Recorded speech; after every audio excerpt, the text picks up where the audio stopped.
Hello everyone welcome करुच्ची मोर video आपण मैंने समस्त को आज हूँ प्रथमाष्टमी आपण मैंने समस्त को बहुत बहुत शुभेच्छा। तो देखु यहाँ मोर new dress new outfit Prathamashtami जमीक जानते आपण मैंने समस्ते जो मैंने ओडिया घर समस्ते जानते जेनेराली कि प्रथमाष्टमी कौन हुए ना बड़ जो मैंने घर था से पूजा कराए। आजिकल तो दीदी छुआ समस्त तो दी जन को ही पूजा कर दूसरी कि सेमती ना बड़ सान देखुना पढ़ुआ एक्चुअली मेन बेसिकली पढ़ुआ मान को पूजा कराए। सो मुझे जाके खीरी बनाऊँचे और इडली बनाऊँचे पूजा करने।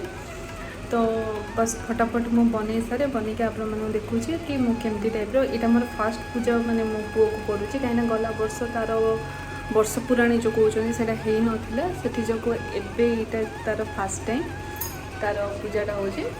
तो मुझे जाऊँगी फास्ट फटाफट माने सबकि करके गोटे जगार करके तार पूजाटा करदे गोटे बहुत बड़ कम सर।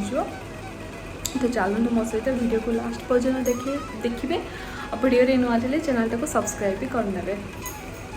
जमती आपण मैंने जानते कि प्रथमाष्टमी बाप घर ही आसे माने जो ड्रेस फ्रेस पिंधि। तो माने विवाह को अजा घर साइड्रु मिल जाता पैसा कि आम तथापि आम मैंने ड्रेस किन आगु। तो देखो मो पु केमती रेडी कर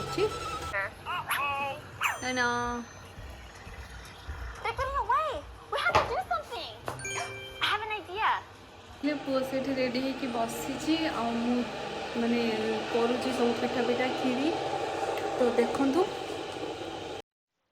तो गाइस ये मो खीरी बसई दी मोटा हाँपाई छाड़ दी इडली बिडली बसईकी पूरा थाली फाड़ी सब सजे देती पूजा करने पुओ को। तो पुओ को फर्स्ट मंदिर पूजा करके आसली मु घरे तार पूजा कली घरे तार माने ताको सामने बसईकी जो पूजा कर स्टार्ट कली सी तो थिला बहुत एक्साइटमेंट माने ता भितर थिला कि कौन हो मो सहित कहीकि। तो जो मो दीप लगेली सी मैंने भावुँ कौन एमती सब जिन तो मो सहित फर्स्ट टाइम हो कौन ये सब हो। तो गाइज ये सब जिन गोटे कैमेरा कैप्चर होगा लाइफ टाइम तार फास्ट प्रथमाष्टमी पिछला साल प्रथमाष्टमी तार वर्ष पुराणी हो नाथिबा जोगु आम तार प्रथमाष्टमी करूँ जेहेतु तार माने तार बर्थडे नवेम्बर 25 को जमी पड़ुची तो आगु प्रथमाष्टमी सरी जाइथिला और जब से जन्म होता फास्ट वर्ष तो सेबे से नवेम्बर 25 माने जन्म होता तो नवेम्बर 27 एमती किसी टाइमिंग रे तार प्रथमाष्टमी पड़ता। तो सेटा गोटे बहुत खास थिला कहीं प्रथमाष्टमी दिन ही सी घरे एंट्री करथिला मेडिकल माने मु डिस्चार्ज होती प्रथमाष्टमी दिन 2 दिन पर डिस्चार्ज होती। तो से घरे एंट्री करथिला 2 दिन पर ही प्रथमाष्टमी दिन ही घरे एंट्री करथिला। तो देखो गाइस आगु को भी देखो वीडियो को भल लगे लाइक शेयर सब्सक्राइब भी निहाती करने। सी तो बहुत एक्साइटमेंट अच्छी मीठा खायापी खास कर मीठा खायापी और इडली भी टे खाइला मीठा पीठा किसी खाइलानी सॉरी मु भूल कर मीठा किसी खाइलानी इडली खाइला सी आ कौन हो सब मत सब दे दियो करना से मांगुची मैंने। तो वीडियो को लास्ट पर्यटन देखो।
तो सांग मैंने मत प्रॉपरली तो जाना नहीं केमती कौन पूजा विधि करती प्रथमाष्टमी। କେହି ଜଣେ ବଡ଼ ଲୋକ ରହିଥିଲେ ମୋତେ ଗାଇଡ଼୍ କରିଥାନ୍ତେ, ଯେହେତୁ ଏଇଟା ମୋର ପ୍ରଥମ ଥର ଥିଲା। ଆଶା କରୁଛି ନେକ୍ସଟ୍ ଇୟର୍ କେହି ଜଣେ ବଡ଼ ଲୋକ ରହିବେ ମୋ ପାଖରେ ଆଉ ମୋତେ ଗାଇଡ଼୍ ବି ଭଲ ଭାବରେ କରିଦେବେ। ସେଥିଯୋଗୁଁ ମାନେ ମୁଁ ବି ଶିଖିଯିବି ଏସବୁ ଜିନିଷ, କାହିଁକିନା ଏଇଟା ମୋର ଫାଷ୍ଟ ଟାଇମ୍ ଥିଲା ଆଉ ମୋତେ କିଛି ପ୍ରପର୍ଲି ଏତେ ମାନେ ଜଣା ନଥିଲା କି କେମିତି କ'ଣ ଏଇଟା କରନ୍ତି। ତଥାପି ଯେତିକି ମୋ ହିସାବରେ ମୁଁ ଚେଷ୍ଟା କରୁଛି ମାନେ କରିପାରିଛି। ଭୁଲ ଥିଲେ ଆପଣମାନେ ମାଇଣ୍ଡ କରିବେନି, କ୍ଷମା କରିଦେବେ।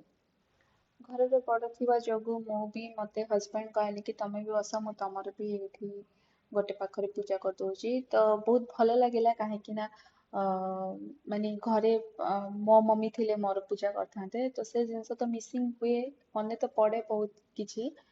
ତ ଠିକ୍ ଅଛି, ହଜବେଣ୍ଡ କହିଲେ ତମେ ବସ, କାଫି ସୁଇଟ୍ ଲାଗିଲା ଏ କଥା। ତ ଗାଇସ୍ ପୂଜା ତ ସରିଯାଇଥିଲା, ତାପରେ ଆମମାନେ ଟିକେ ମାନେ ରେଷ୍ଟ କରିଥିଲେ ମୁଁ ଖାଇ ପିଇକି। ଏବେ ସନ୍ଧ୍ୟା ଟାଇମ୍, ଆଜିକାଲି କ'ଣ ହେଉଛି ୱିଣ୍ଟରରେ ନା ଫଟାଫଟ ମାନେ ରେଷ୍ଟ କରୁଥିବୁ, ପୁଣି ଫଟାଫଟ ୱିଣ୍ଟରରେ ଇଭିନିଂ ହେଇଯାଉଛି, ସନ୍ଧ୍ୟା ହେଇଗଲାଣି ଏବେ। ତ ବାଧ୍ୟତାମୂଳକ ଆସିବାକୁ ପଡ଼ିଲା, କରିବା ସନ୍ଧ୍ୟା ତ ଦେବାକୁ ପଡ଼ିବ। ସନ୍ଧ୍ୟାରେ ଶୋଇଲେ ବି ଭଲ। ଆଉ ଆକୁ ଦେଖନ୍ତୁ,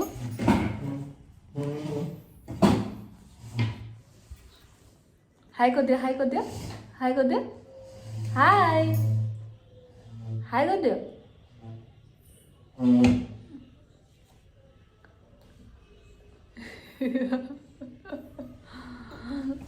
ସେ ପୁରା ସେଇଠି ମୁଁ ସନ୍ଧ୍ୟା ଦେଇ ସାରିଥିଲିଣି। ଯେତେ ପର୍ଯ୍ୟନ୍ତ ମୁଁ ଠାକୁର ଘରେ ବସିବି, ମୋ ପୁଅ ବି ସେତିକି ପର୍ଯ୍ୟନ୍ତ ଠାକୁର ଘରେ ହିଁ ବସିକି ରହିଥିବ।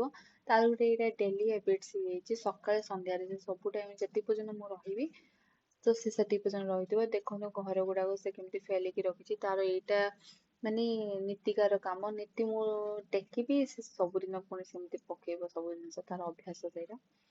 ଦେନ୍ ତାପରେ ମୋ ହଜବେଣ୍ଡକୁ କହିଲେ ମୋତେ ବହୁତ ଜୋରରେ ହେଡ଼େକ୍ ହେଉଛି, ତାପରେ ମୋତେ ଚା ପିଇବାକୁ ନେଇ ଚାଲ। ତ ସିଏ ବି ମୋତେ ପୁରା ଚା ପିଇବାକୁ ନେଲେ। କ୍ଲାଇମେଟ୍ ଏତେ ଥଣ୍ଡା ଥିଲା, କାହିଁକିନା ବର୍ଷା ହେଉଛି, ଏବେ କ୍ଲାଇମେଟ୍ ବହୁତ ଖରାପ ଅଛି। ତ ଆମେମାନେ ବହୁତ ଟାଇମ୍ ବାହାରେ ନ ରହିକି ରିଟର୍ନ ହେଇଯାଇଥିଲୁ ଫଟାଫଟ। ଆସି ସାରିଲା ପରେ ମୁଁ ଡିନରର ପ୍ରିପାରେସନ୍ କରିଥିଲି। ଦିନରେ ବାସ୍ ଇଡ଼ଲିର ବେଟର୍ ଥିଲା, ତ ସେଥିଯୋଗୁଁ ମୁଁ ଇଡ଼ଲି ହିଁ ହଜବେଣ୍ଡ କହିଲେ କି ତୁମେ ଇଡ଼ଲି ହିଁ କରିଦିଅ ଆଉ ଚଟଣି କରିଦିଅ ତା ସାଙ୍ଗରେ, ବାଦାମ ଚଟଣି। ତ ତା ସାଙ୍ଗେ ଆମେ କ୍ଷୀରି ଖାଇଦେଇଥିଲୁ। ତ କ୍ଷୀରିଟା ଏବେ ପୁରା ମୋଟା ହେଇଯାଇଥିଲା। ତ ଠିକ୍ ଅଛି ଗାଇଜ୍, ଭିଡ଼ିଓଟା ଭଲ ଲାଗିଥିଲା ଲାଇକ୍ ସେୟାର ସବସ୍କ୍ରାଇବ୍ କରିଦେବେ ମୋ ଚ୍ୟାନେଲଟାକୁ। ପୁଣି ଦେଖା